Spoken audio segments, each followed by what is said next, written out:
quel bonheur de retrouver tous les amis, de retrouver toute la famille istiqlalienne avec cet hymne du parti qui donne franchement la chair au poule, n'est-ce pas, monsieur le ministre? Mesdames et messieurs, bonjour. Monsieur le ministre, je voulais juste vous remercier parce qu'on sait que vous avez tout fait pour assister à cet événement. Vous avez réaménagé votre agenda et vous avez tenu à être des nôtres. Et on va vous applaudir chaleureusement parce que vous avez accepté de nous accompagner. Monsieur le Président de la région, cher ami, l'ami des ingénieurs, l'économiste ami des ingénieurs, comme il souhaite qu'on l'appelle, oui, on peut l'applaudir aussi. Excellence, monsieur l'ambassadeur de l'Allemagne qui nous a honorés par sa présence. Vous nous avez manqué la dernière fois et vous avez tenu à être présent. Et je voudrais, mesdames et messieurs, que vous souhaiterez chaleureusement la bienvenue au représentant de la Konrad Adenauer Stiftung résident au Maroc, monsieur Steven, qui vient d'arriver au Maroc. Vous avez pu constater la dernière fois Véronique, madame Véronique qui était là, mais c'est son successeur et il mérite aussi d'être applaudi et de lui souhaiter la bienvenue et surtout de lui souhaiter la bienvenue au sein de la famille de l'Istiqlal et des ingénieurs. Vous avez dégusté cette prestation qu'on va vous délivrer tout au long de l'année, Inch'Allah, comme on le dit chez nous. Merci beaucoup. Sida Is Rufat Tijara Sema'a, Marhaban, il a tenu aussi à partager avec nous Sada al-Barlamaniyoun, Sada al-Muntakhaboun, Sada al-Sidat al-Muftishoun, Sada al-Sidat al-Otor, Hizb al-Istiqlal. Et on attend aussi Madame la ministre de la Famille et de la Solidarité qui arrive dans quelques instants. Mesdames et messieurs, les membres de la communauté des ingénieurs, je ne peux vous dire que merci beaucoup. Merci beaucoup pour le... Oh là là, j'allais commettre une grosse bêtise. Et d'ailleurs, c'est la seule dame qui honore la rangée d'avant. Madame la présidente de la FEM, chère amie sœur Laïla Kone, merci beaucoup. Elle a aussi voulu partager avec nous ces bons moments. Je ne sais pas, monsieur le ministre, quand est-ce qu'on va la recruter. On est en train de lui faire les yeux doux à chaque fois. On finira par le faire. On finira par le faire. Très bien, très bien. Alors, je pense que il y a, voilà, il y a quelques semaines, on avait débattu un thème d'une... Certainement. Monsieur le Président de l'Alliance, on est chez lui. D'ailleurs, j'ai levé la tête et j'ai trouvé qu'il y a beaucoup de personnes, donc excusez-moi si j'ai omis des noms, mais honorable assistance, chacun a son rôle, à sa qualité, c'est un réel plaisir. Il y a quelques semaines, on était réunis autour d'un sujet d'une extrême importance pour la nation, pour le Maroc, qui est l'eau. Vous avez pu suivre toute la prestation magistrale que nous a offert notre secrétaire général et qui nous a rassurés par rapport au devenir des chantiers au Maroc. Et je pense qu'un qdam rebeh, parce que juste après, tenez-vous bien, il y a eu la pluie de Khair, il y a eu ces pluies qui ont illuminé notre quotidien. Et pour vous dire et à partager cette anecdote, je vous assure et je vous jure que avec la pluie, j'étais comme un petit gamin dans la rue et en train de chanter Shtatatat. Tellement j'étais content, je chantais Shtatatat. Et donc, pour dire que l'eau, il a une importance cruciale, et je pense que l'Alliance des ingénieurs continue à servir des plats gourmands, des plats consistants et des plats qui donnent toujours l'appétit. Et donc, quelques semaines après, on a voulu ouvrir le débat. Je pense, et je parle sous le contrôle aussi de toute la salle, on est les précurseurs en tant qu'association politique qui a ouvert le débat sur un sujet aujourd'hui d'une importance aussi cruciale pour le Maroc, qui est l'hydrogène vert et autour de cette transition énergétique. Et je pense aujourd'hui, avec ce plat de consistance qu'on va déguster ensemble, il y aura certainement d'abord des informations à partager, peut-être aussi des déclarations à faire, et aussi on aura l'occasion de voir qu'est-ce que notre pays prépare pour ce chantier dont tout le monde parle, dont tout le monde parle. Et donc, je pense que c'est une occasion aussi pour nous, et c'est un sujet, et c'est comme ça sont les ingénieurs, ils sont très curieux, et on a tenu à ouvrir le débat. Et à titre d'anecdote aussi, j'ai demandé à notre ami expert qui nous accompagne, c'est Amin Bennouna, que je remercie beaucoup, d'être provocateur dans le sens où il faut planter le décor et planter le débat aussi d'une manière provocatrice qui va nous permettre de discuter les vrais challenges que notre pays va mener. Et donc, je pense qu'aujourd'hui, c'est une occasion aussi, Inch'Allah, entre nous, entre familles, de pouvoir contourner ce beau projet et de pouvoir contourner ce que les ingénieurs auront comme chantier ouvert et comme possibilité aussi pour ce corps.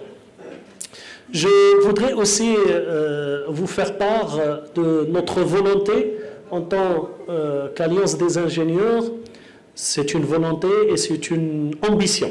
J'espère qu'on le fera avec l'appui toujours de notre partenaire historique, la Fondation Konrad Adenauer. Pour votre information, Sylvain, on disait avec la Fondation, c'est un mariage. Ce n'est pas une amitié, mais c'est un mariage. Et donc, c'est une relation d'amour qui est très ancienne. Avec notre partenaire, on voudrait lancer le chantier d'un livre blanc qui reprend toutes les recommandations faites par l'Alliance des ingénieurs istiqlaliens autour des sujets phares qu'on a discutés. Il faut toujours penser à immortaliser. On a discuté beaucoup de sujets, pas que l'eau, pas que l'hydrogène. Avant, on a discuté le problème de la mobilité, du transport, de la logistique. Et donc, il serait intéressant, c'est Aziz, de peut-être immortaliser tous ces événements et toutes ces actions qui ont été menées autour d'un livre blanc. Et donc, la réflexion est déjà lancée. J'espère qu'on pourra, d'ici avant la fin d'année, de produire quelque chose qui sera à la hauteur des attentes de tout le monde.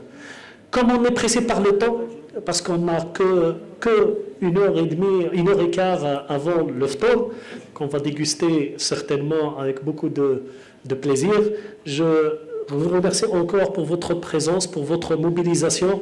Et sans tarder, je passerai la parole à Sey Aziz El-Hilali, notre hôte aujourd'hui. Merci, Sey Aziz. À toi la parole.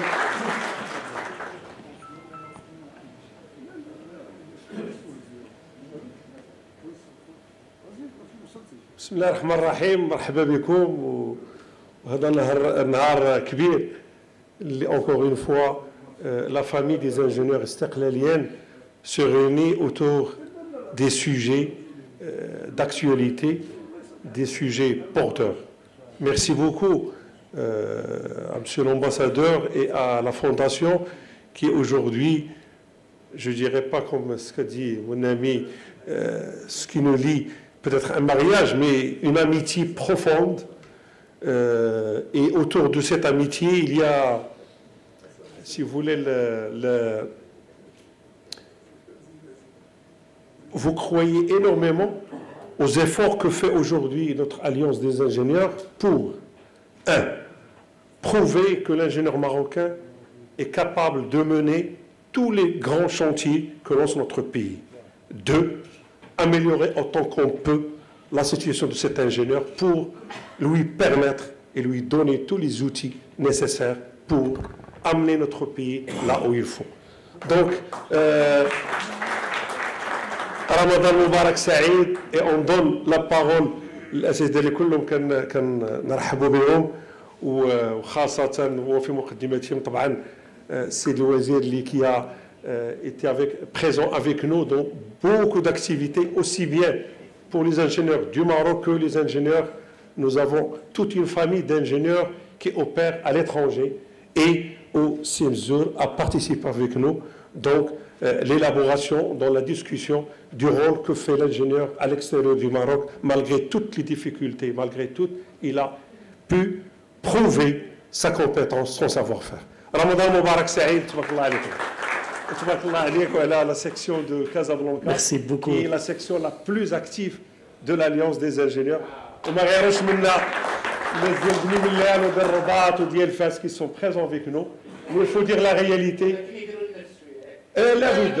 La Bouddha.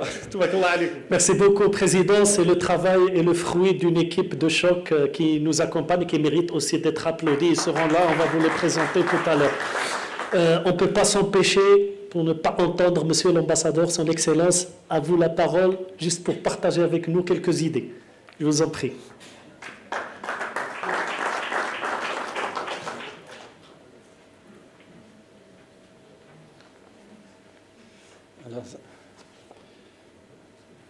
Merci pour cette invitation tout d'abord.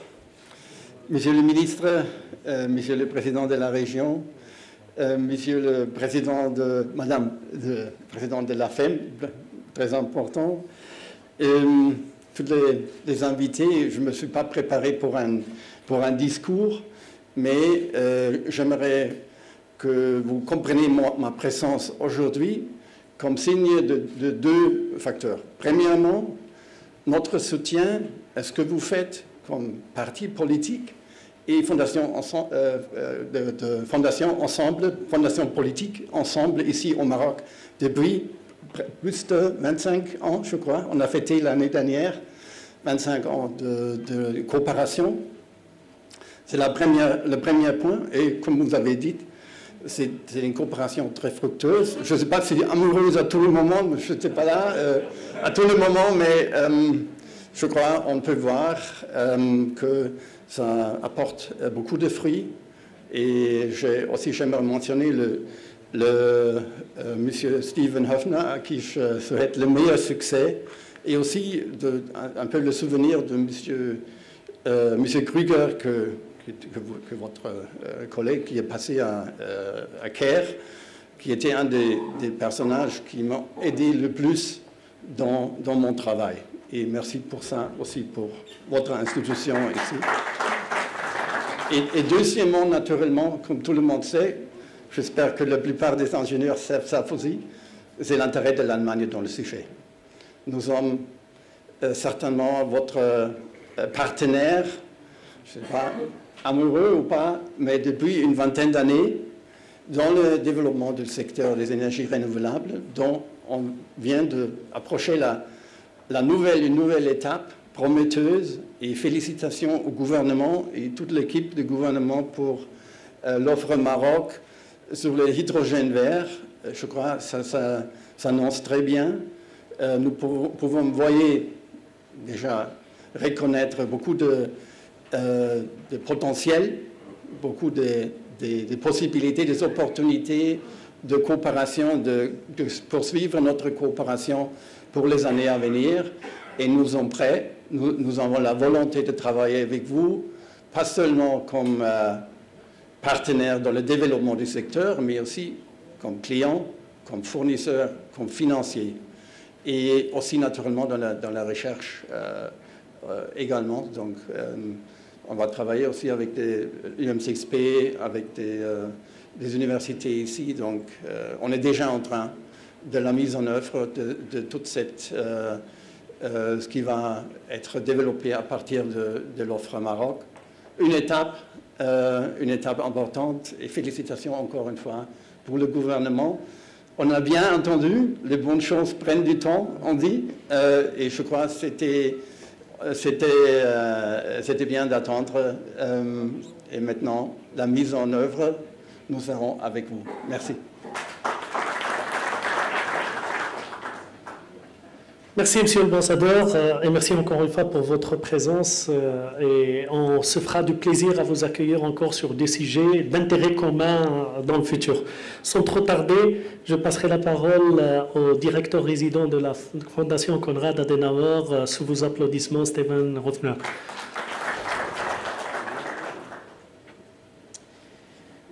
Merci beaucoup pour cet amoureux accueil. Monsieur le ministre, Son Excellence, Monsieur l'ambassadeur, Monsieur Assis Hilali, Monsieur Anwar Aloui Ismaili, merci beaucoup pour cet accueil. Chers invités en votre titre, fonction et qualité, Mesdames et Messieurs, famille istiklalienne, c'est avec une grande joie que je vous souhaite toutes et tous la bienvenue à cet événement sur l'hydrogène vert, organisé conjointement par la Fondation Konrad Adenauer et l'Alliance des jeunes ingénieurs istiklaliens. Je suis heureux de participer à cette merveilleuse soirée. Cette semaine, je suis arrivé avec ma famille à Rabat et je suis honoré de prendre le rôle de nouveau représentant résident de la Fondation Konrad Adenauer au Maroc. Pendant ma préparation à Berlin, les gens m'ont dit qu'ils étaient impressionnés par les réformes et les transitions que ce beau pays est en train de mettre en œuvre. En particulier, le secteur de l'énergie et l'opportunité de l'hydrogène semblent avoir un impact durable sur l'Europe. Le Maroc est bien situé pour produire de l'énergie verte grâce à ses abondantes ressources solaires. Son positionnement géographique et la proximité avec le continent européen fait du Maroc un partenaire stratégique de premier plan. Plusieurs pays européens, notamment l'Allemagne, ont exprimé leur disposition pour consolider leur partenariat énergétique avec le Maroc. Ceci est un avantage compétitif, surtout qu'il dispose d'infrastructures d'interconnexion énergétique déjà établies. Le Conseil mondial de l'énergie a identifié le Maroc dans le cadre de son étude Feuille de route Power to X comme un de 6 pays avec un fort potentiel de production et d'exportation d'hydrogène vert. Mais j'ai également pris conscience des défis majeurs liés à la pénurie d'eau au Maroc. Cette situation met en péril tous les efforts déployés en faveur d'un avenir durable. Le sujet de ce soir est donc très pertinent. Je pense que l'Istiklal est une force motrice et fiable pour relever ce défi. Apprendre de votre expérience et de votre vision est d'une grande valeur pour moi et pour la Fondation Konrad Adenauer. Nous sommes heureux de ce partenariat durable et je me réjouis des nombreux rencontres à venir. La semaine dernière, on m'a également demandé quelle était mon image du Maroc après 3 mois de préparation. Ma réponse était simple mais ambitieuse. C'est un symbole de l'avenir. Alors, bien sûr, il s'agit de mon avenir personnel et immédiat, mais l'orientation générale du pays me semble être une voie vers la prospérité. Ce n'est pas acquis, mais avec le travail de l'Istiklal, cela devient plus probable. Je serai heureux d'accompagner et contribuer à ces efforts. Mais je voudrais également soulever une question qui m'est très personnelle et émotionnelle. J'ai passé les 4 années à Ramallah. J'ai quitté cet endroit le cœur lourd et avec beaucoup de bons amis. En particulier, en ce mois sacré du Ramadan, mes pensées vont à ceux qui souffrent en Terre Sainte.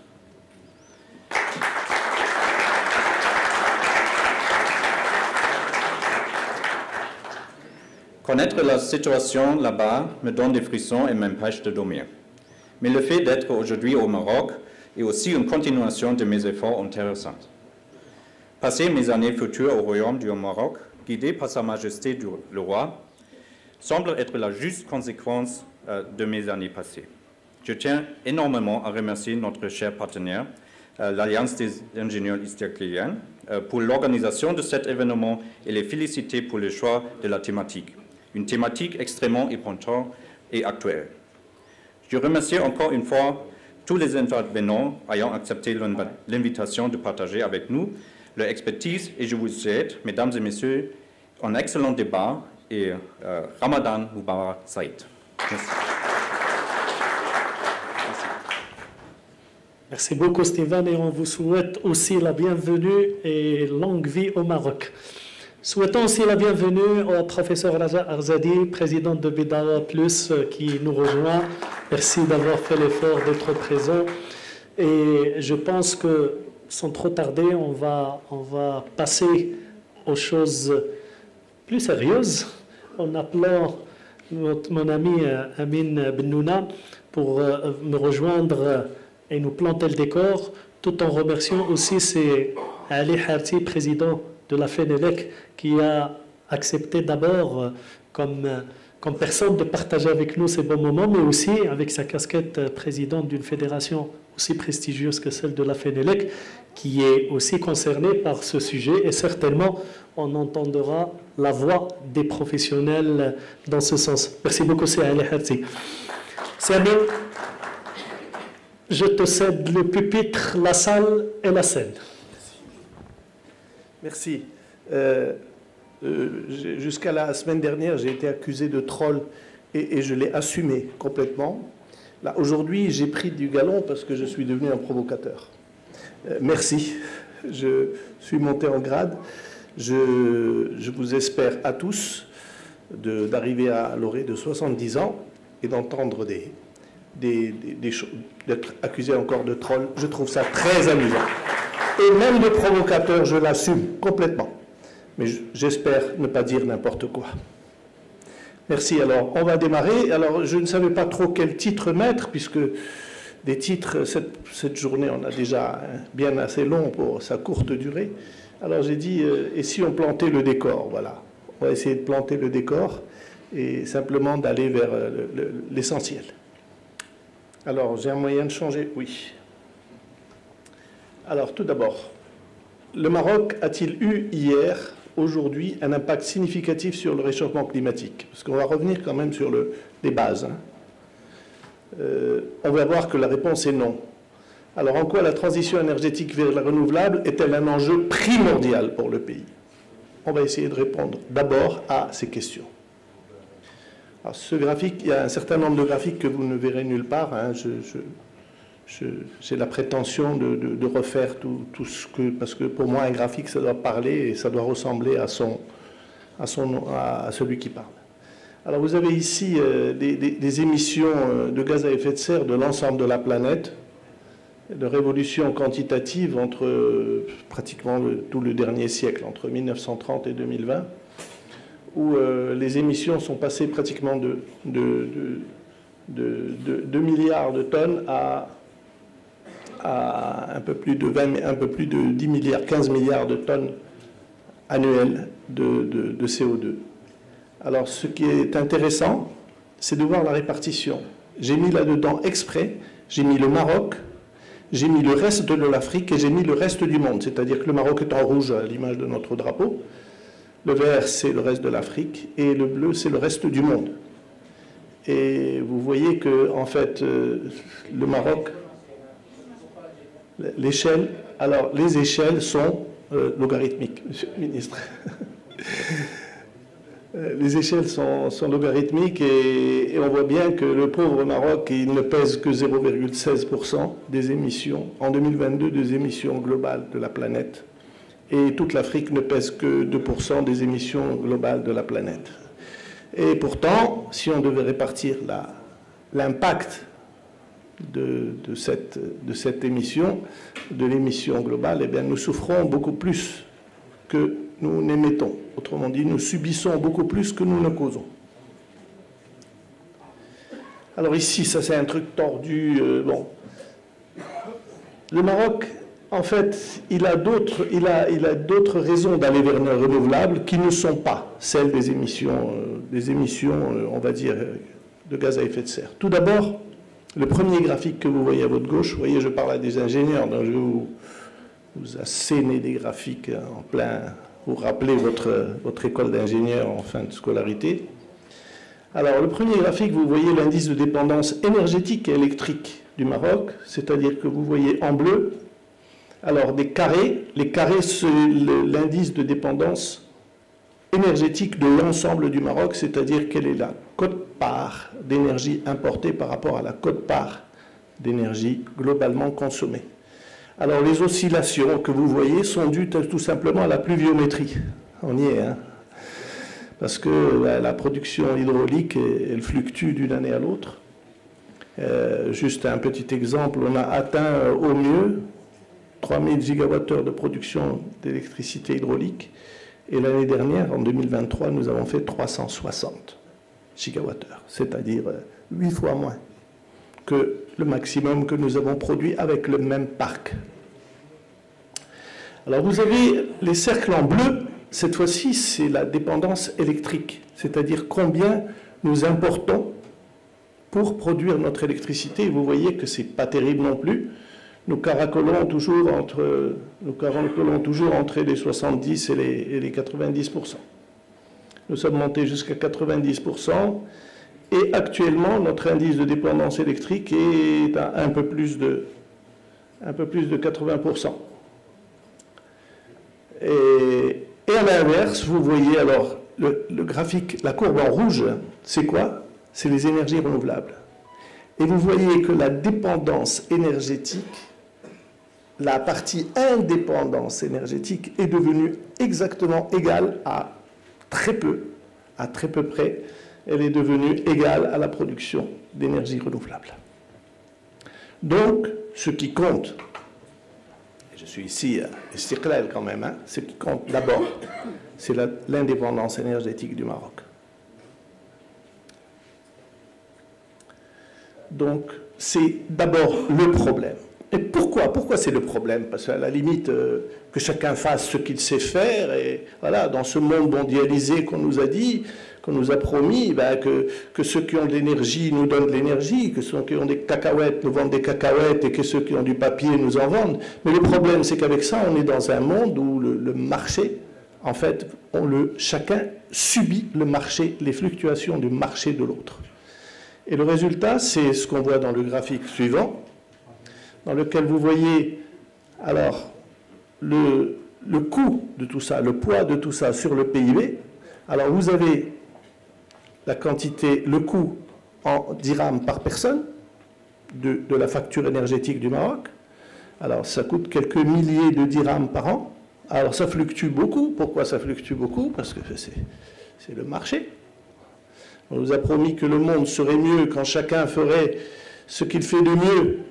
Et le résultat, c'est qu'il y a des choses qui flambent. Il n'y a pas très longtemps, tant mieux pour la Côte d'Ivoire, mais il n'y a pas longtemps, le cacao a flambé. On a des choses qui flambent en permanence, et puis voilà, le cacao flambe, l'énergie flambe, le truc flambe, l'Ukraine se fâche avec la Russie, bon, il va être temps qu'on essaye de récupérer un minimum d'indépendance là où on peut la récupérer.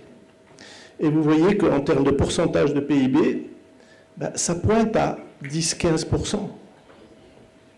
Ça veut dire que chaque commerce qui achète des télévisions à 10 000 dirhams, qui les revend à 11 000 dirhams, la valeur ajoutée, c'est un proxy, c'est 1000 dirhams, eh bien, il y a 15% de cette valeur ajoutée qui part en coût d'énergie dans ce pays. Ça monte à ça, c'est beaucoup, c'est trop. Et en plus, en bas, c'est le coût en devises. Alors, plutôt que de parler de milliards de dirhams, parlons de pourcentage des importations. Eh bien, la facture énergétique, c'est environ 1/5, entre 1/5 et 1/4 des importations. Et pire que ça pompe jusqu'à 50% de nos exportations. Et voilà comment j'ai compris le pourquoi du comment ce pays est obligé de faire une course effrénée aux exportations, n'est-ce pas, Monsieur le Ministre? Nous sommes condamnés à ça. Tant qu'on n'aura pas résolu cette équation-là, nous sommes condamnés à courir après l'euro et le dollar. Alors voilà, rapidement, où est-ce que nous nous situons en termes de dépendance énergétique? Eh bien, vous voyez, nous sommes 7e à partir du bas. C'est-à-dire que sur les 200 pays, nous sommes 7e, je ne dirais même pas le combien, parce que ça ferait 202, je crois, et je crois que nous sommes 7e à partir du bas. Voilà, vous avez les pays les plus dépendants qui sont, vous avez le Maroc, l'Espagne, la Namibie. Oui. 1%. 1%. 1%. Non mais, je comprends tout à fait que ce soit Mme Ben Ali ou n'importe quel ministre de l'énergie, il fasse une sortie pour un demi-point de gagner sur l'indépendance énergétique. C'est tout à fait légitime. À sa place, tout provocateur et troll que je suis, je ferai exactement la même chose. Hop, oula, je suis allé un peu vite là. Oui, non, c'est pas là que je suis allé vite. Enfin, c'est pas grave. Bon, c'est pas grave. Alors, maintenant, pourquoi les renouvelables? Pourquoi aller vers les renouvelables à la limite? Bon, je n'irai pas discuter sur la partie nucléaire. Nucléaire, c'est le Maroc, et on peut montrer que le Maroc est trop petit pour une centrale nucléaire aujourd'hui. Je ne parle pas de demain, je parle d'aujourd'hui. 2 fois 1000 mégawatts et 14 000 gigawattheures d'électricité produite par une centrale qui comporte 2 réacteurs, ça voudrait dire qu'on va devoir dire aux gens de Taka Morocco de partir et aux gens de Safiek de récupérer leur contrat. Aujourd'hui, le Maroc est encore trop petit pour ça. Donc, les renouvelables. Alors, les renouvelables, les 3 graphiques que vous voyez, peu importe si vous ne voyez pas bien, parce que je vois qu'il y en a certains où la résolution n'est pas bonne, montrent une seule chose, c'est que le solaire et l'éolien sont devenus aujourd'hui les moyens de produire l'électricité les moins chers, à condition, bien sûr, d'avoir les moyens d'investir, chose que nous n'avons pas non plus. Notre voisin de l'Est est resté en retard sur tout ce qui est renouvelable pendant 20 ans, et, 20 ans, je suis gentil, allez, disons 20 ans. Et ils ont acheté avec des carnets de chèques 3 gigawatts de solaire en moins d'1 an. Et dans 2 ans, ils seront devant nous. Mais voilà, nous n'avons pas leur devise. Nous n'avons pas leurs excédents et leurs chéquiers. Exactement. Alors, pourquoi il faut y aller? Parce que c'est les moins chers. Alors, je me suis amusé à vous... Je ne peux pas faire ça pour l'éolien parce qu'il n'y a pas autant de... C'est pas aussi... Les imports d'éoliens ne sont pas continus, ils sont très discontinus au Maroc. Mais par contre, vous voyez là-bas le photovoltaïque et vous voyez la décroissance du prix du watt-crête photovoltaïque au Maroc. Vous voyez qu'en 1990, c'était environ 90 dirhams et que maintenant, c'est à 3 ou 4 dirhams, le watt-crête. Je me rappelle avoir aidé une entreprise à poser un appel d'offres pour l'aéroport Mohamed V, pour les luminaires vous savez, les luminaires supplémentaires qu'on met dans les aéroports au cas où tous les luminaires ne marcheraient pas. Je me rappelle, on avait soumissionné, non, on avait acheté des panneaux, je crois que c'est des panneaux espagnols, d'une boîte que je peux citer puisqu'elle est morte, BP Solar. C'était des 50 watts, on les avait achetés 100 dirhams le watt. 100 dirhams le watt. Un panneau de 50 watts, 5000 dirhams. Pour ça, vous avez aujourd'hui, pour 5000 dirhams, vous avez au bas mot, vous avez 1500 watts. C'est ça, c'est le hati, à peu près. Bon. Voilà. Alors ici, maintenant, il y a autre chose. Il y a une autre raison qui fait qu'on doit aller vers les renouvelables. C'est une autre menace, c'est une épée de Damoclès qu'on a sur la tête. Là, monsieur le ministre, il va très bien savoir de quoi je parle.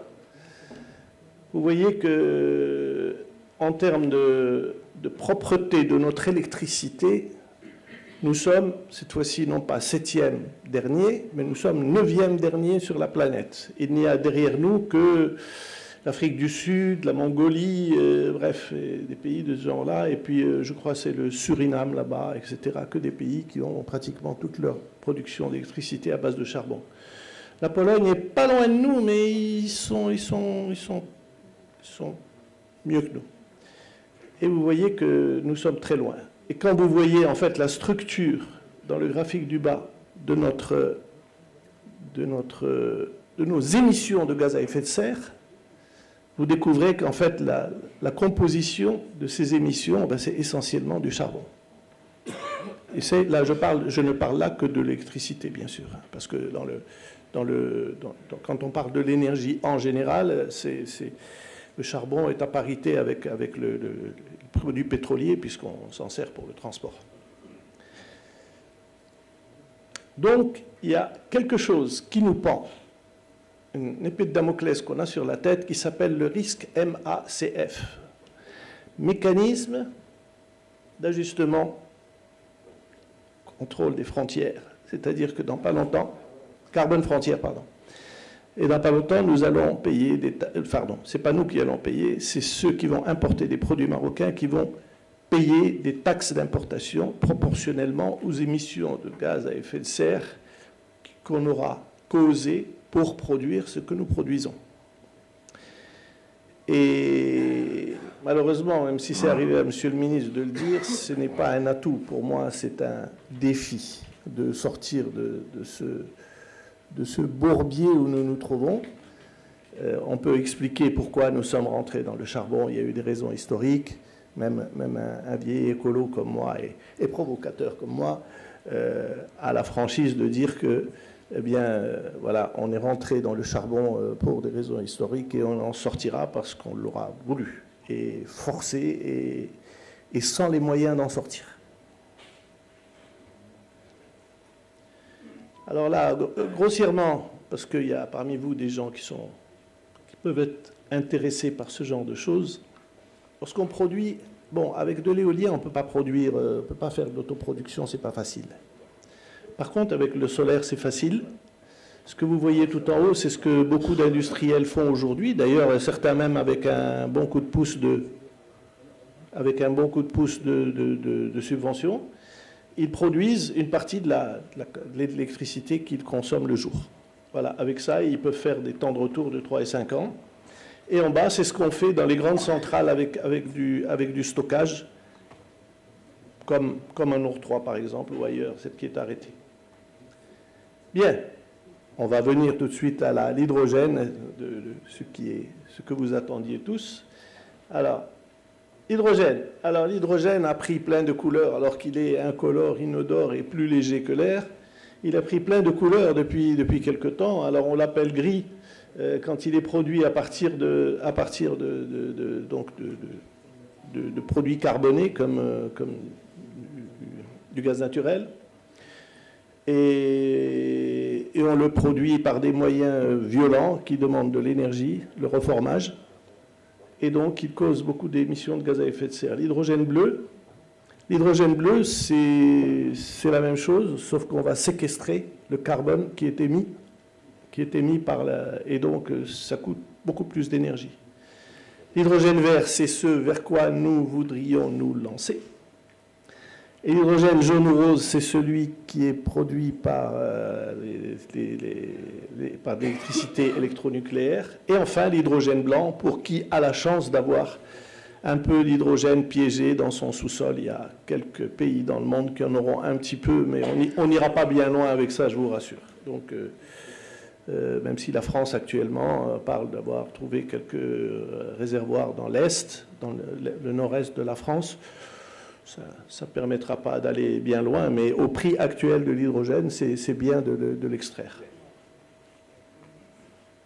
Alors, la consommation actuelle, bon, je n'ai pas trouvé de données récentes, donc je me suis permis de copier des graphiques tels que. Alors, vous avez ici la consommation qui monte en 2018 jusqu'à un peu plus de 72 millions de tonnes d'équivalent. Millions de tonnes de... Je suis habitué à l'équivalent pétrole, donc je suis parti trop vite. Millions de tonnes d'hydrogène. C'est pas grand-chose. Et il est utilisé, vous voyez, essentiellement pour le raffinage, en bleu ciel, en bleu turquoise, on va dire, pour produire de l'ammoniac, et puis le reste, c'est ce qui est en vert en haut. Donc vous voyez que, en fait, l'hydrogène est essentiellement utilisé soit comme matière de base, soit comme réactif. D'accord ? Dans réactif, par exemple, dans la sidérurgie, on l'utilise pour retirer de l'oxygène, des oxydes ferriques, etc. etc. Je vais me permettre de vous interrompre. Il vous reste deux minutes parce qu'on est très serré par J'en ai plus, j'ai plus qu'une ou deux, c'est fini. Et alors, on peut se poser la question, pourquoi un appel à manifestation d'intérêt à la production d'hydrogène vert a-t-il généré une centaine de réponses? Et alors là, on a la réponse devant nous. Parce que la production d'hydrogène tout court est faite essentiellement à 60% à partir de gaz, 16% à partir de pétrole, 11% à partir de charbon et seulement 5% à partir d'électricité. Mais attention, c'est de l'électricité tout venant. D'accord? En fait, dans l'hydrogène qui est produit à partir d'électricité, il y en a 1/5 environ qui est de l'hydrogène vert. Ce qui veut dire que sur les 100 millions de tonnes d'aujourd'hui d'hydrogène, le marché de l'hydrogène, il n'y a que 1% d'hydrogène vert qui est vendu sur la planète. C'est-à-dire 1 million de tonnes. Et nous avons, d'un coup d'un seul, le 22 novembre 2022, Mustafa Tarrab qui fait une présentation devant Sa Majesté et qui dit, personne ne l'a vu à ce moment-là, d'ailleurs personne ne s'en est rappelé, même récemment, enfin personne.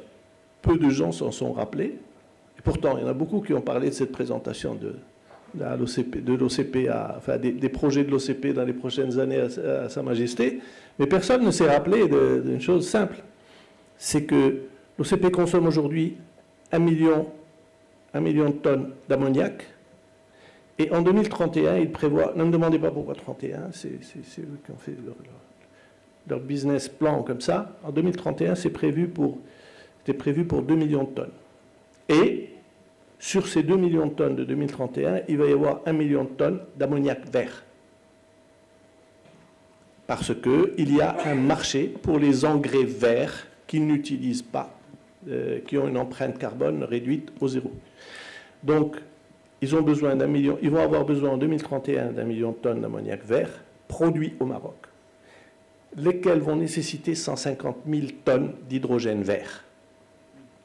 Ces 150 000 tonnes représentent 15% du marché mondial de l'hydrogène vert. Et voilà ce qui suscite l'intérêt de 100 opérateurs.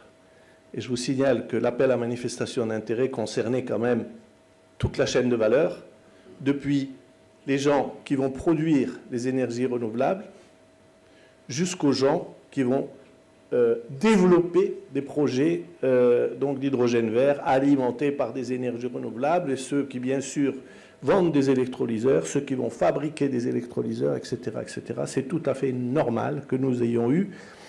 Ce n'est pas parce que nous sommes beaux, que nous sommes les plus forts, que nous sommes les meilleurs. Non, c'est parce que l'OCP va acheter 15% de la demande actuelle. Il y a ce qu'on appelle un off-taker.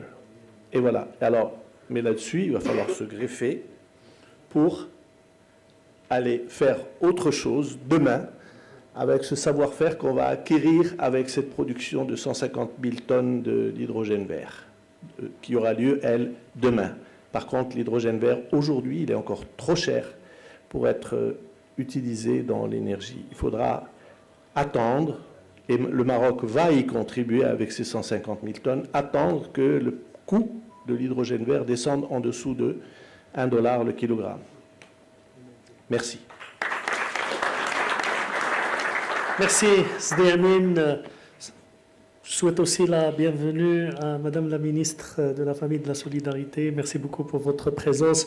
Place au débat maintenant qui va être modéré par notre ami Abdelkrim Aïtbrek, vice-président de l'Alliance Kazastat, qui a la tâche difficile de rendre micro à la salle dans 45 minutes. C'est Karim, à toi. Oui, monsieur le ministre, je rappelle que monsieur le ministre a un empêchement. Donc, salam alaikum, honorable présence.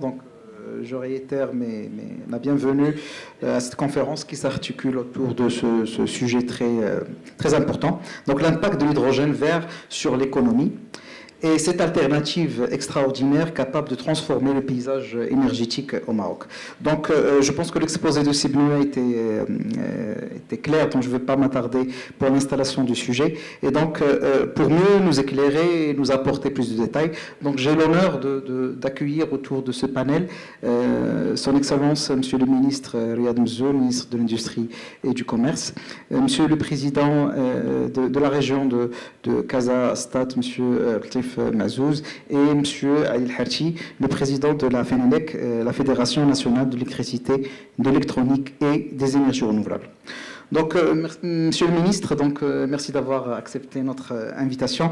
Donc, Monsieur le ministre, dans un monde où il y a des défis colossaux, économiques et environnementaux, le Maroc, sous la sage direction de Sa Majesté le roi Mohamed VI, que Dieu l'assiste, s'est engagé sur la voie de la durabilité et de l'innovation. Cette vision royale en matière d'hydrogène, elle est très remarquable et vraiment pointe le leadership visionnaire dans la transition et la distribution de l'hydrogène vert. Donc, de façon aussi exécutive, le plan gouvernemental pour l'hydrogène vert nous promet une feuille de route très ambitieuse, qui vise à transformer le pays en un hub régional de production, de stockage et aussi de distribution. Donc, Monsieur le ministre, pourriez-vous nous parler de ces stratégies gouvernementales qualifiées d'audacieuses? Et sommairement, c'est quoi cette offre Maroc? Et comment elle peut être un catalyseur de cette transformation et un catalyseur pour l'économie?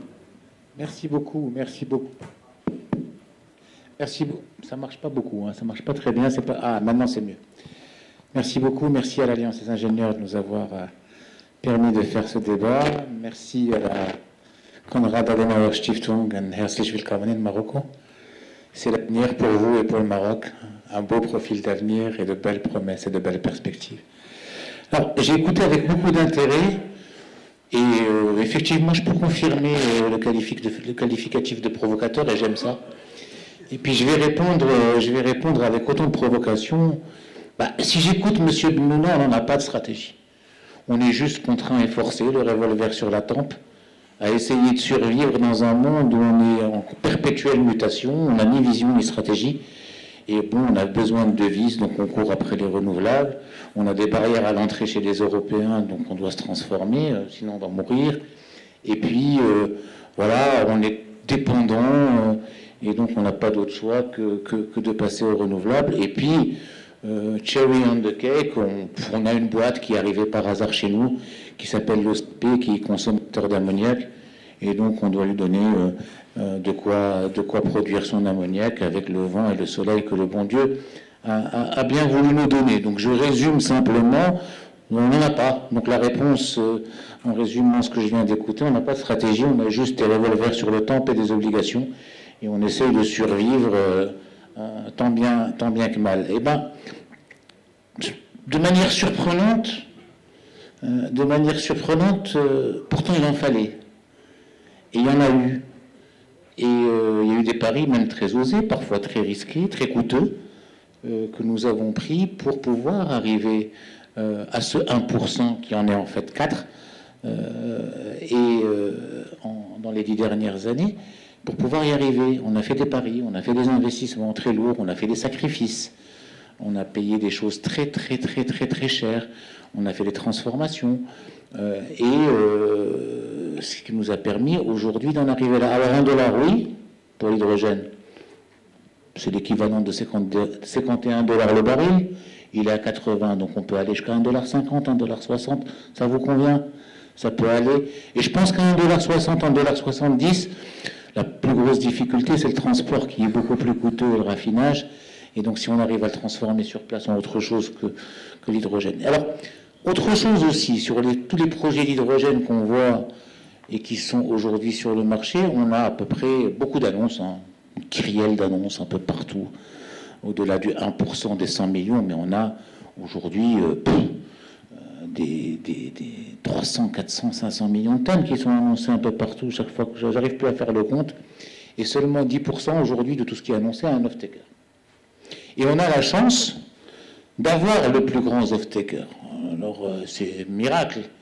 On ne l'a pas fait exprès, hein. On a juste un peu travaillé, transformé cette roche en fertilisant, fait des plans assez intéressants pour aller conquérir le monde, et que ce fertilisant à base de phosphate soit un petit peu au centre de la sécurité alimentaire mondiale. Mais ce n'est pas grand-chose, c'est un accident de l'histoire. C'est vrai qu'on a un accident géologique sur lequel on a capitalisé, sur lequel on n'avait pas capitalisé avant ces 20 dernières années de la même manière. On a fait cette transformation qui est assez intéressante. Mais bon, encore une fois, ça c'est des accidents de l'histoire et on n'y est pas grand-chose. Merci mon Dieu, on est heureux d'avoir cette baraka qui nous permet d'avancer et de tenir en travaillant un petit peu. Donc voilà, l'offre Maroc est intéressante. Pourquoi? Parce qu'on a un off-taker et effectivement, ce petit mélange de potasse, de phosphate et d'ammoniac fait qu'on peut avec ça garantir la sécurité alimentaire du monde. Donc on est un petit peu au centre d'un enjeu assez intéressant.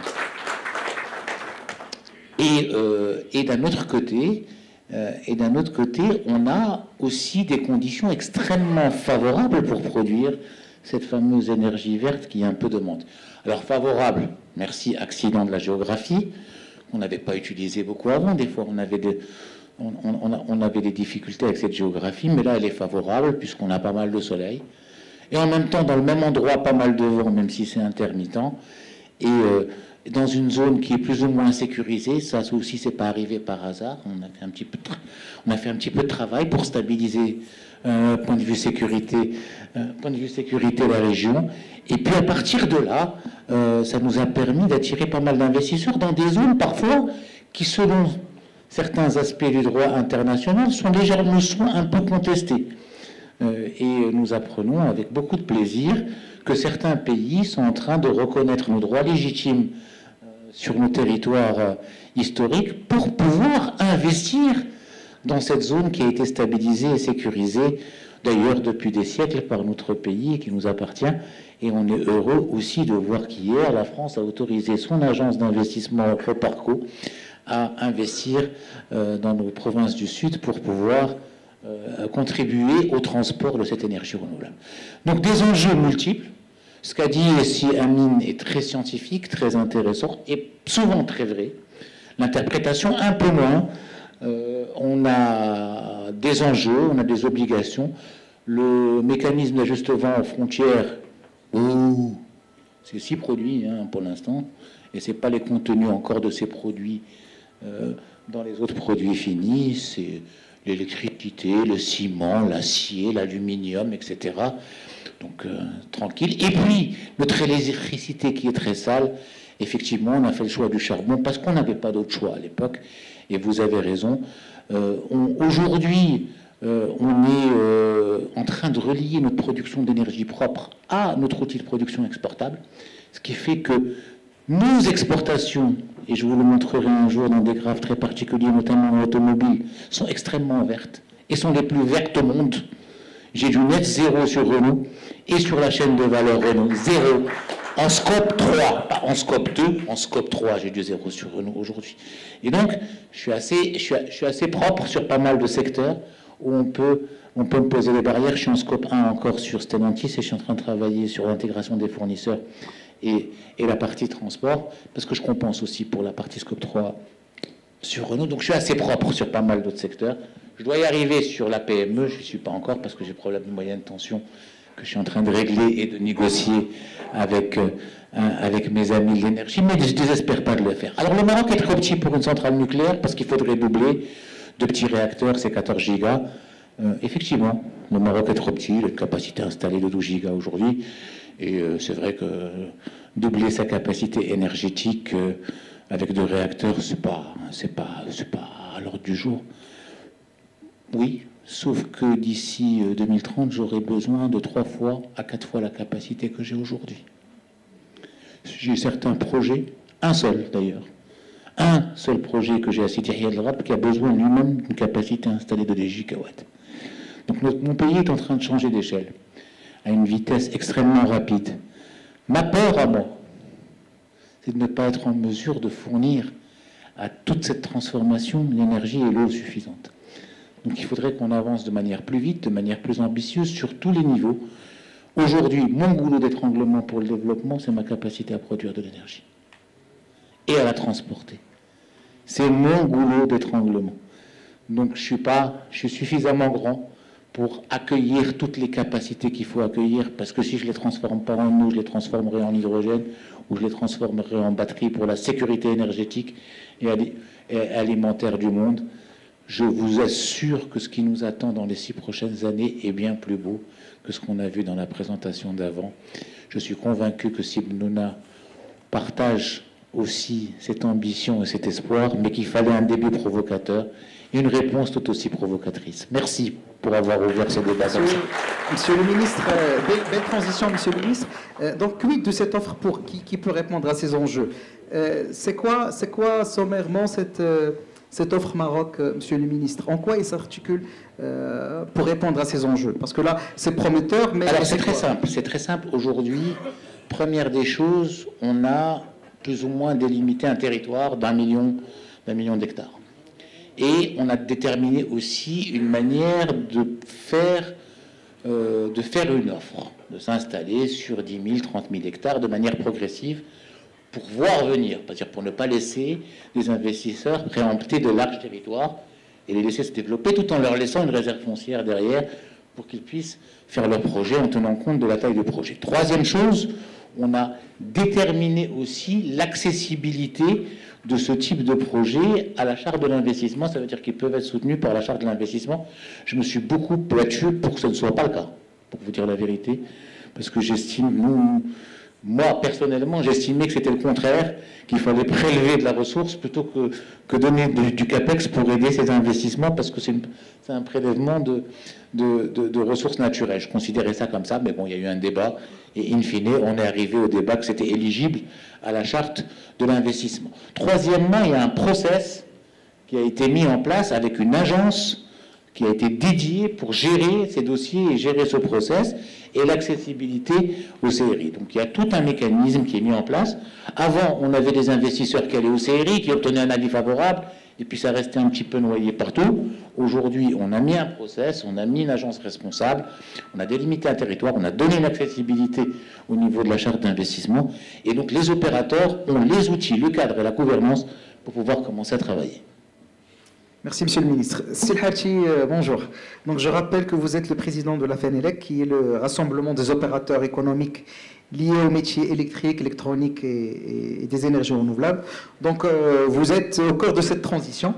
Et par ricochet, vous êtes le client principal de la feuille de route que monsieur le ministre a résumée. Donc, Silhati, comment la FENELEC envisage-t-elle de collaborer avec le gouvernement, les clusters et d'autres parties prenantes pour créer cet écosystème qui va favoriser un développement serein de l'hydrogène vert? Merci beaucoup, très cher ami. Je voudrais avant tout remercier les ingénieurs de l'ESTERLA pour cette invitation, pour la FENELEC. Alors, très rapidement, FENELEC, c'est 650 entreprises, un chiffre d'affaires cumulé de 70 millions de dirhams, et 60 milliards de dirhams, et 70 000 emplois dans le secteur de l'électricité renouvelable et aussi électronique. Alors, je voudrais même un peu abonder dans ce qu'a dit M. le ministre. Et les Isterlaniens peuvent complètement être fiers de tout le travail que fait M. le ministre. Et j'ai eu l'occasion, en tant que président de la FENELEC, d'échanger avec lui sur certains sujets. C'est une fierté pour les Isterlaniens, c'est une fierté pour notre pays que d'avoir un monsieur qui gère énormément de secteurs, plus d'une dizaine de secteurs industriels, avec des résultats qui nous ont été présentés la semaine dernière, ne serait-ce que sur le baromètre sur l'industrie, et les résultats sont extrêmement positifs et rassurants. Et je pense que l'alliance, votre alliance, a un rôle quand même important à jouer. Pourquoi? Parce qu'il faut être rassuré, il faut être rassurant. Il faut être rassuré déjà et être rassurant. Le Maroc, aujourd'hui, est en train de vivre un moment historique. Les 6 prochaines années, moi je suis aussi dans l'entreprise, dans l'électricité, ça fait maintenant un peu plus de 6 mois. C'est incroyable le nombre d'appels d'offres que nous avons et d'opportunités de chiffrage que nous avons. Alors, nous sommes en train de voir des progressions très très fortes, et peut-être que nous allons doubler de chiffre d'affaires, je parle de mon entreprise, dans 2-3 ans. Nous sommes en train de parler de Coupe du Monde, nous sommes en train de parler de dessalement. 2 grandes stations de dessalement intégrales annoncent plusieurs stations de dessalement à travers le pays. Nous sommes en train de parler d'un programme qu'a annoncé Monsieur le ministre de renforcement de la capacité de production en énergie qui est juste incroyable. Ce qui a été fait en 20 ans devra être fait en 2 ou 3 ans. Ça a été annoncé par Madame la ministre de l'efficacité énergétique, la transition énergétique et le développement durable. Et donc, mais par contre, souvent, et ça c'est un message que je souhaite être très clair, souvent, les chefs d'entreprise, on fait circuler un message qui est complètement négatif. Ouais, ça ne marche pas, la crise, désolé, je traduis en français, ça ne marche pas, il y a beaucoup d'effets d'annonce. Non, je suis désolé, il n'y a pas d'effet d'annonce. Moi, à l'instant où je vous parle, j'ai des équipes qui sont même plus capables de chiffrer des projets. Et ça vient d'où? Ça vient d'où? C'est parce que nous avons aujourd'hui un gouvernement qui travaille très bien. Je suis désolé de le dire pour ceux qui dans l'opposition, mais nous, on a vécu des années de Covid. Vous n'avez pas à être... Nous avons vécu des années, l'année Covid, qui était extrêmement difficile, et c'est grâce au travail de M. le ministre et de tout le gouvernement que nos entreprises ont été sauvées. Parce qu'ils avaient des marchés publics où ils étaient, pour certaines, où ils allaient perdre leur caution, et ça allait être la faillite pour plusieurs centaines d'entreprises. Et il y a des centaines d'entreprises rien que dans le secteur de l'électricité. Je ferme cette parenthèse où je viens à l'hydrogène. Pour nous, ça c'est une réalité. Alors maintenant je reviens à l'hydrogène. La feuille de route est vraiment une grande réussite. On a l'impression de voir, mais chez une feuille de route d'un gouvernement, on a l'impression de voir une feuille de route d'une entreprise multinationale qui veut faire de la croissance. Et ça, j'invite l'ensemble des ingénieurs qui sont présents avec nous, parce qu'il y a beaucoup d'intellectuels, à lire cette charte. C'est un vrai plaisir de la lire. C'est un vrai plaisir de la lire. Alors nous, en tant qu'électriciens, qu'est-ce qui nous intéresse dans cette charte? Qu'est-ce qu'on peut en tirer en termes d'emploi? Alors, M. le ministre a parlé de 1 million d'hectares d'alloués.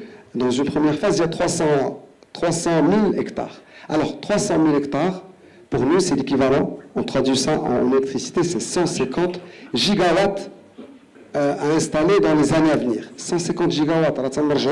Aujourd'hui, la puissance d'installement qui est de 10-11 gigawatts. C'est énorme. Ça fait 150 milliards de dirhams. C'est des chiffres qui font peur.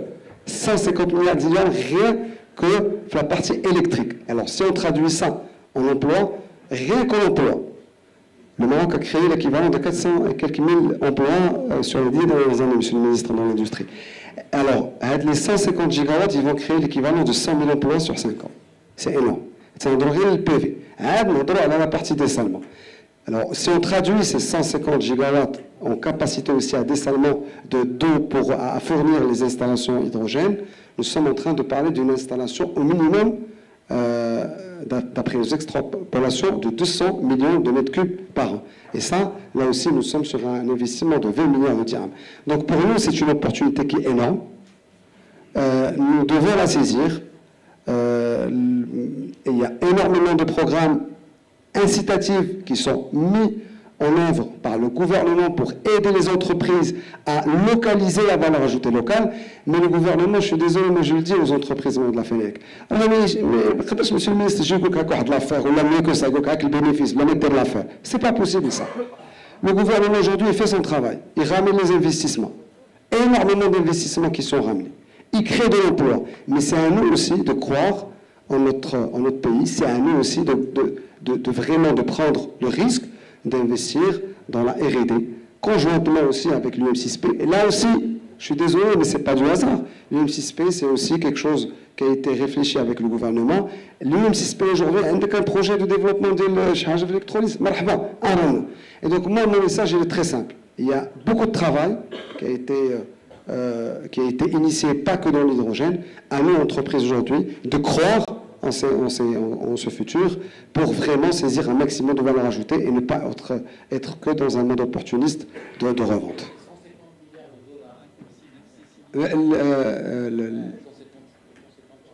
Milliards, c'est exactement, c'est 150 milliards de dollars, effectivement, parce que c'est 150 gigawatts. Alors, 150.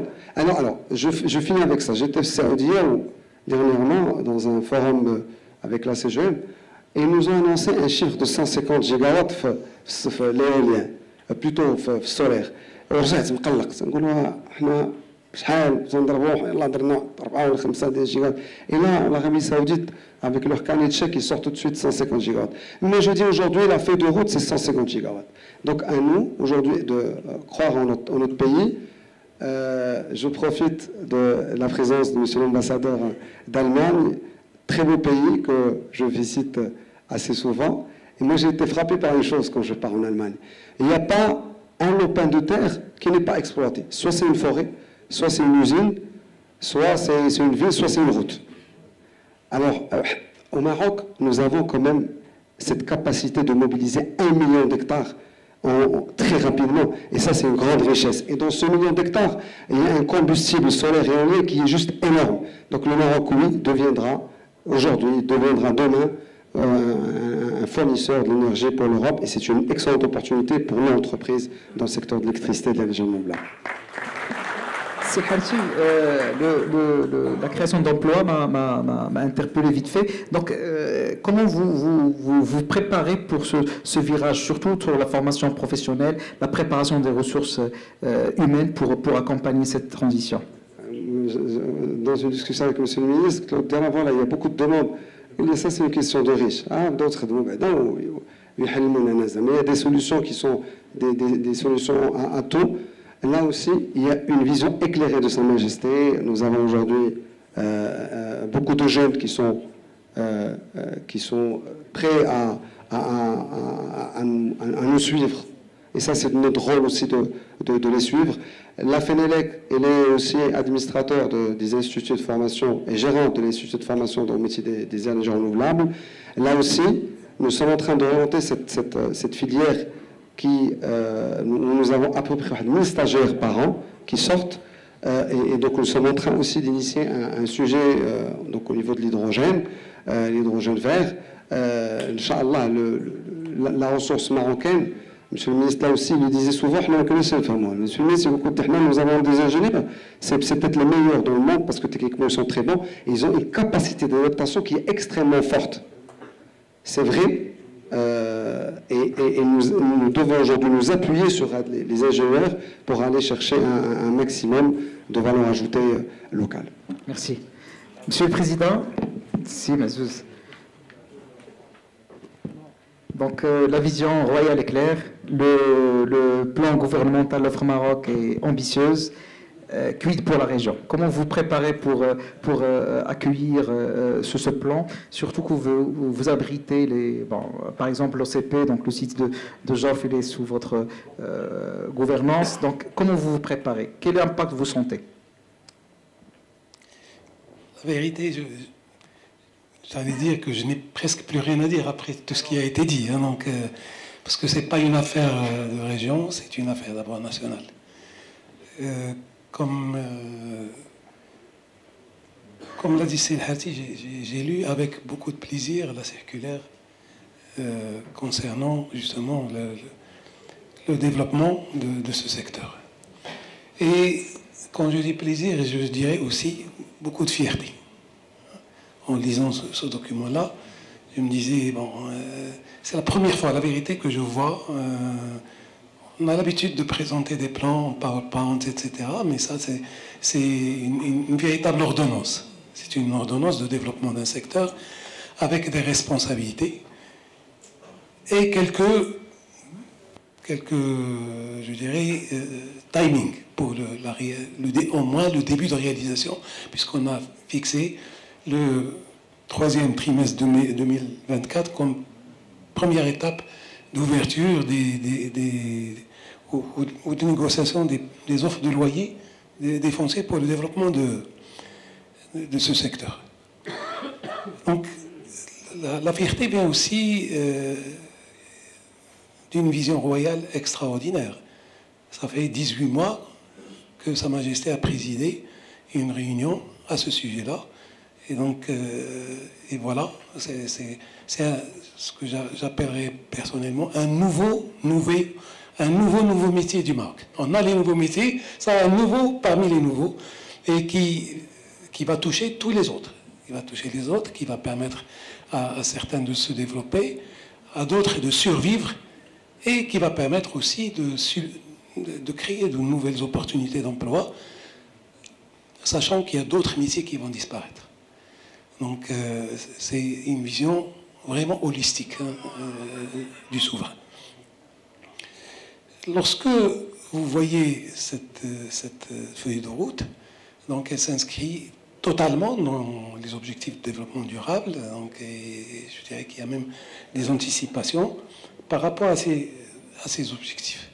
Maintenant, si je reviens à la région, je dirais d'abord, j'ai hâte de voir tout ça sortir. Hein, donc, vous voyez de la jubilation chez nous. Exactement. Si je reviens à la région, ça s'éveille. Exactement. Vous avez cité tout à l'heure 0,16% des émissions de gaz à effet de serre par le Maroc. Je dirais notre région se fait 0,08% des gaz à effet de serre mondial. Ça veut dire qu'on fait la moitié des gaz à effet de serre du royaume.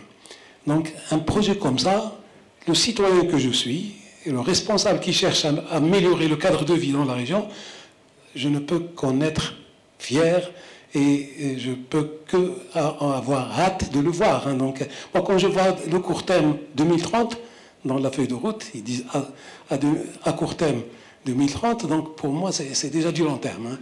Donc j'ai aussi une espèce de, comment dirais-je, de regret très personnel. Hein. Donc c'est de ne pas voir notre région parmi les 6 qui ont été retenus pour le développement de ce secteur, pour des raisons tout à fait objectives. Hein. Maintenant, nous allons en profiter. Nous allons en profiter au niveau de nos industries. On va ramener tout ça jusqu'ici. Voilà. Donc, au niveau de nos industries qui seront plus compétitives, qui auront, je dirais, la facilité d'entrer sur les marchés internationaux. Nous sommes aussi fiers d'avoir l'OCP, Hajar Fosphal, qui va être et qui est déjà le premier utilisateur. Voilà. En tout cas, nous sommes fiers de ce hasard. Je pense qu'on n'est pas venu là par hasard, attention. Donc voilà donc, une première lecture donc, de ce document. Et je dirais en toute franchise que j'ai cherché deux éléments que je n'ai pas retrouvés dans le document, certainement qui doivent figurer ou qui vont venir par la suite. Un, en termes d'impact sur les ressources humaines, parce que la thématique d'aujourd'hui, c'est l'emploi. On a cité, voilà. Donc il n'y a pas eu dans le document des objectifs en termes de création d'emplois directs et indirects, donc par rapport à un secteur qui est extraordinairement révolutionnaire. Deux, en termes de timing aussi. Bon, on sait quand est-ce qu'on va ouvrir ou discuter les premiers contrats de location. Maintenant, en termes de timing de déploiement, j'espère que des précisions vont venir rapidement pour qu'on, en tout cas le président de région que je suis, soit rassuré de voir ça de son vivant. En tout cas, parce que c'est quand on a presque les 70 ans, on a peur de partir avant de voir ça. Donc c'est vraiment, Inch'Allah, qu'est-ce que je voulais dire d'autre? Il y a 3 chiffres qui m'ont interpellé dans le document. Le premier chiffre, c'est le 1 million d'hectares. Moi, j'ai vécu dans ma génération, il y en a beaucoup aussi qui ont dû vivre ça. Voilà. Le fameux 1 million d'hectares d'irrigation. On est à 2 maintenant. Et voilà. Donc, c'était une vision, une ambition d'un souverain, Allah yarhamou, Hassan Thani, et qui a donné lieu au barrage, qui a donné lieu à toute une politique de réforme agricole, etc., etc. Et si aujourd'hui on est un pays qui peut s'enorgueillir d'une quasi-souveraineté alimentaire, Donc c'est parce qu'il y a eu des visionnaires à ce moment-là. Là, on est dans le même schéma. Que ce soit l'alimentaire, on est dans l'énergie. On est dans l'énergie et on est également dans la pollution, donc dans l'atmosphère, dans le cadre de vie. Le deuxième chiffre, c'est et monsieur l'ambassadeur l'a dit, et je vous remercie, nous sommes un des 6 premiers pays au monde qui sont sur le radar du monde par rapport à ce secteur. C'est pas un secteur artisanal, avec tout l'amour que j'ai pour l'artisanat. Donc c'est quelque chose de novateur, dans lequel il faut beaucoup de recherche, dans lequel il faut beaucoup d'atouts, bien sûr. Et nous faisons partie des top 6.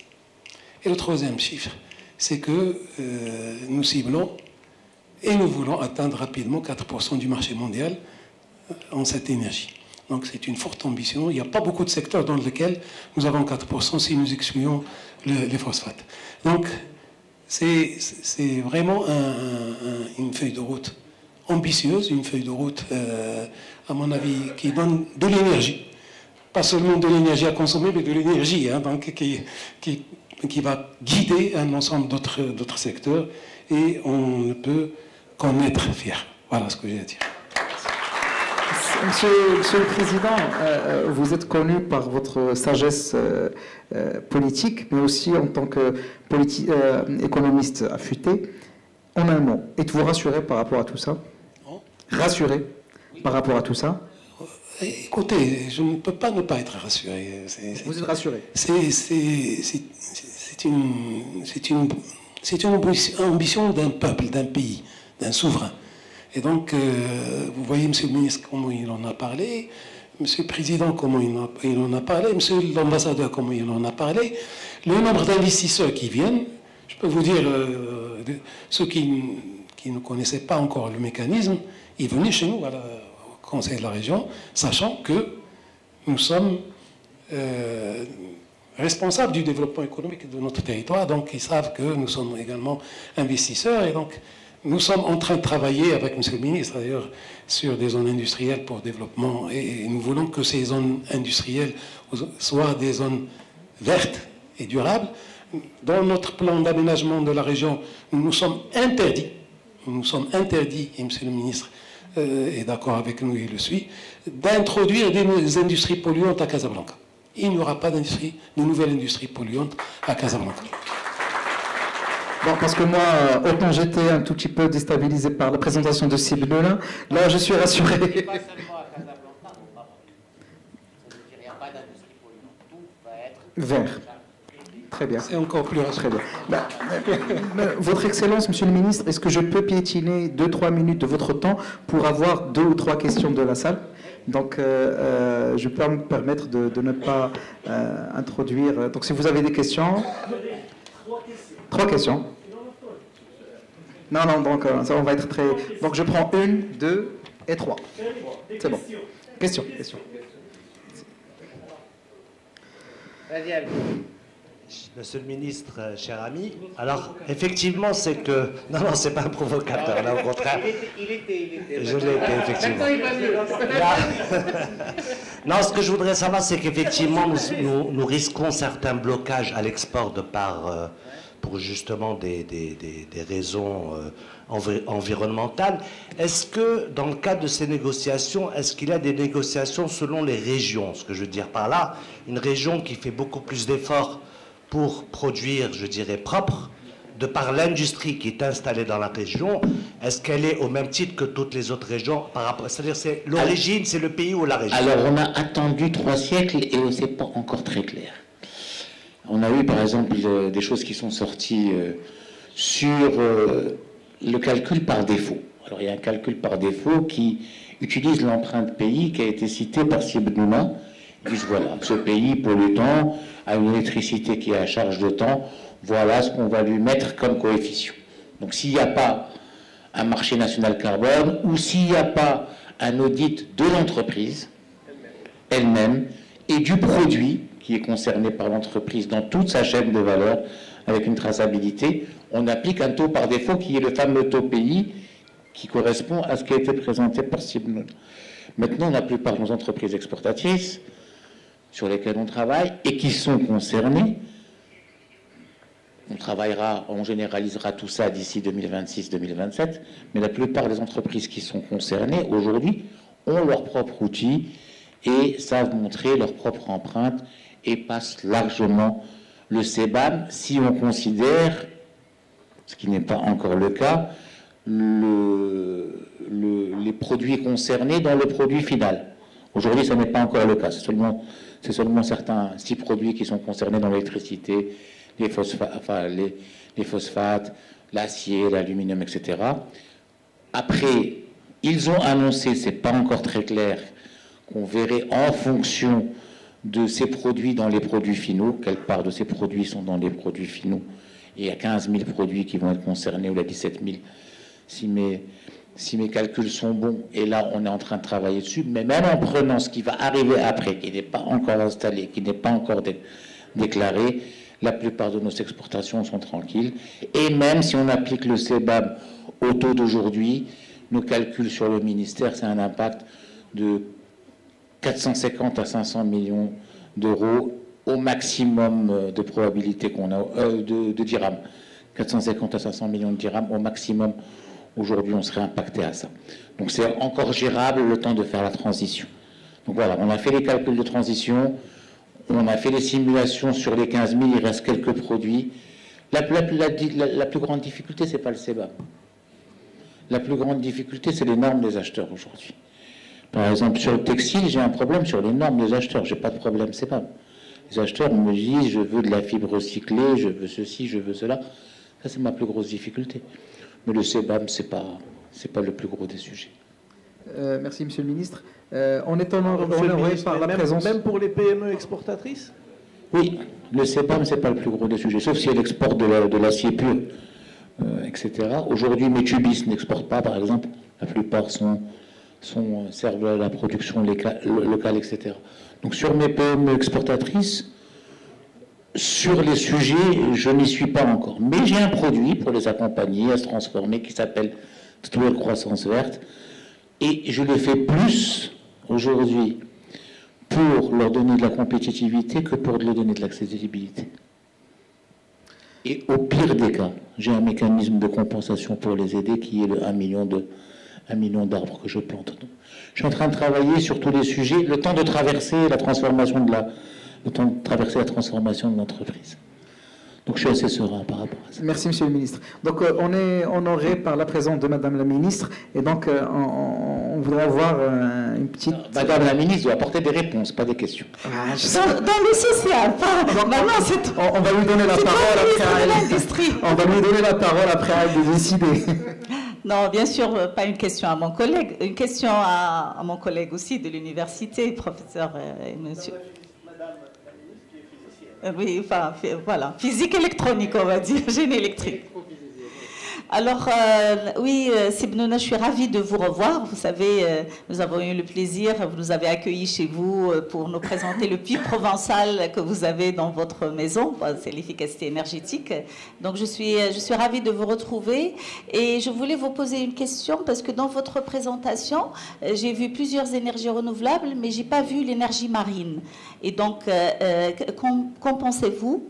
Est-ce que, vu le potentiel que nous avons au niveau de notre pays, est-ce qu'il n'est pas temps de commencer à faire de la recherche et à travailler sur des solutions donc, à des coûts raisonnables sur l'énergie marine, où il y a plusieurs formes d'énergie, bien sûr, tidal, etc., etc. Donc voilà, une première partie de la question. La deuxième, c'est par rapport à la production justement de l'hydrogène à partir de l'eau de mer. Voilà, donc je ne sais pas, est-ce qu'il y a des travaux, ne serait-ce qu'au niveau de l'université. Je sais que l'université Qadi Iyad, elle a beaucoup de recherches aussi sur le thème de l'énergie et des énergies renouvelables. Donc je voulais savoir, est-ce qu'il y avait des actions sur ce sujet. Voilà, merci.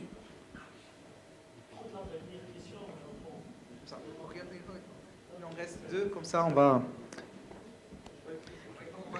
allez-y, allez-y. Bonjour.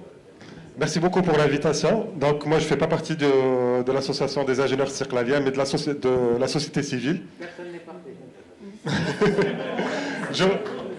je représente aujourd'hui l'association Tariq Ibn Ziyad. Et donc moi j'ai une question qui est très simple et très directe par rapport à l'électrolyse et aux électrolyseurs. Donc ma question pour M. El Hati ou M. Benoula par rapport aux électrolyseurs, est-ce qu'aujourd'hui la technologie garantit et permet de produire de l'hydrogène vert avec une énergie qui est intermittente? Donc aujourd'hui nous avons énormément de projections, on parle de gigawatts par-ci par-là, mais est-ce que la technologie suit? Et est-ce qu'il y a, par exemple, une garantie de performance? Parce qu'aujourd'hui, pour financer ce type de projet, en Project Finance, nous avons besoin de garantie de performance. Est-ce que c'est quelque chose qui suit ou pas? Merci beaucoup. Okay. Donc on prendra la dernière question, comme ça voilà, on va continuer. Allez-y. Voilà, merci. Donc, c'est M. Mrabat. Je tiens tout d'abord à remercier l'Alliance des ingénieurs istiklaliens et aussi Konrad Adenauer Stiftung pour cette excellente rencontre. Normalement, j'ai plusieurs questions, mais je vais quand même me limiter à une remarque. Tout simplement, M. Benouna a dit que le Maroc est très petit, j'utilise vraiment vos termes, pour le nucléaire. Ça, c'est vrai, trop, vous avez dit, ou très? Trop. Dans les deux cas, c'était juste il y a quelques années, il y a une décennie, mais pas maintenant. Et surtout pour le futur. Parce que maintenant, on parle de réacteurs modulaires, nucléaires, petits, small modular reactors, qui ont déjà commencé et qui existent. Déjà, il y a des réacteurs qui fonctionnent. Non, qui fonctionnent. En Russie, en Chine et d'autres. Et la tendance maintenant, c'est ces réacteurs de moins de 300 mégawatts électriques. Parce que le problème pour notre pays, c'est quoi? Vous l'avez dit, il a dit Monsieur le ministre d'une manière très claire, nous avons besoin de beaucoup d'énergie, d'électricité, bien sûr d'origine, bien sûr des énergies renouvelables, au nucléaire ou autres, pour produire l'hydrogène, quelle que soit sa couleur, hein, et aussi pour le dessalement de l'eau de mer. Donc, vous avez déjà parlé de ce sujet qui est très important. Et pour nous, ça, c'est une possibilité à ne pas écarter. Parce que c'est maintenant ces petits réacteurs modulaires sont, au point de vue sûreté, sécurité et investissement, sont plus attractifs. Ce n'est pas comme les réacteurs d'il y a 1000 MW, 1500 MW, 1600 MW. Non, ces petits réacteurs.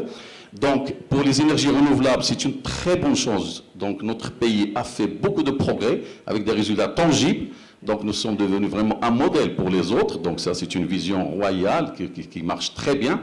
Mais c'est nécessaire, mais pas suffisant. Il faut compléter par le nucléaire aussi. Et la preuve aussi, notre pays, en 2015, a demandé à l'Agence internationale d'énergie atomique d'envoyer une mission internationale pour évaluer l'efficacité de l'infrastructure nucléaire marocaine. Donc ça, c'était une demande officielle du gouvernement marocain. Il y a eu des recommandations et le pays a travaillé sur ces recommandations. Beaucoup ont été réalisées, d'autres bien sûr en train d'être réalisées, mais tout simplement pour vous dire qu'il faut maintenant avoir une vision intégrée aussi le nucléaire. C'est clair, c'est clair, c'est Marat. Donc on revient juste aux deux réponses. Donc la première pour M. Sibnouna par rapport à la remarque de Madame la Ministre sur les énergies maritimes. Oui, Madame a effectivement posé deux questions. Alors par rapport aux énergies marines, vous savez, je suis un chercheur, mais un chercheur pragmatique. Quand je vois des choses ne risquent pas de donner des gigas, des mégas. Ce qui m'intéresse, c'est le pain.